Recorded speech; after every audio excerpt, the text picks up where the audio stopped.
বনমালীপুরে তারাসুন্দরী মায়ের একটি মন্দির রয়েছে। বহুদিনের পুরনো এই মন্দিরটি প্রয়োজনীয় সংস্কারের অভাবে ধুঁকছিল। মন্দিরের বেশ কিছু অংশ মাটির নিচে চলে গিয়েছিল। এলাকাবাসী তারাসুন্দরী মায়ের মন্দির সংস্কারের জন্য মুখ্যমন্ত্রীর নিকট দাবি জানান।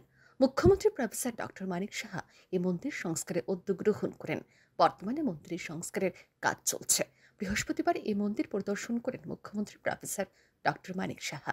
তিনি মন্দিরের সংস্কারের কাজ খতিয়ে দেখেন। পরে মুখ্যমন্ত্রী জানান, এই মন্দির সংস্কারের জন্য 25 লক্ষ টাকা বরাদ্দ করা হয়েছে। মায়ের মন্দিরকে অক্ষুণ্ণ রেখে মাটি থেকে উপরে তোলার জন্য বহিরাজ্য থেকে বিশেষজ্ঞ আনা হয়েছে।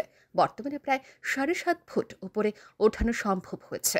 মন্দিরে এই সংস্কারের কাজ তদারকি করছেন আগরতলা পৌর নিগমের মেয়র তথা বিধায়ক দীপক মজুমদার। মন্দির সংস্কারের কাজ সুষ্ঠুভাবে চালায় মেয়রকে অভিনন্দন জানান মুখ্যমন্ত্রী। আমার বক্তব্যের মধ্যে এটা বলা উচিত ছিল। এর আগে যখন আমি এসেছিলাম এখানে বহু পুরাতন এই এলাকা তারাসুন্দরী যে কালী মন্দির, সেটা একদম মাটির নিচে চলে গিয়েছিল। তো আমি একটা ঘোষণা দিয়েছিলাম সেটা আরও যাতে উপরে তোলা যায়, এবং এটা কিন্তু মানে খুব ডিফিকাল্ট হারকুলিয়ান কাজ ছিল।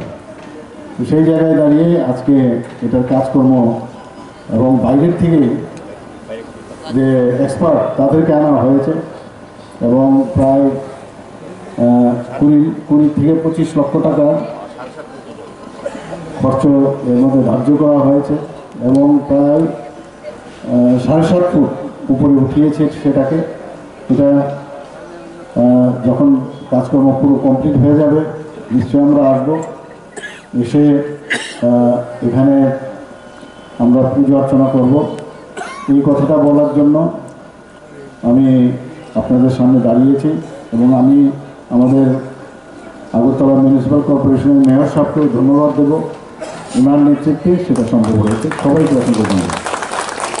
এদিকে বহু পুরনো তারাসুন্দরী মায়ের মন্দির সংস্কারের কাজ শুরু হয়। এলাকাবাসী বেজায় খুশি।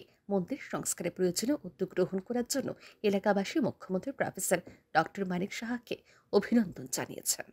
ব্যুরো রিপোর্ট, আর ই নিউজ।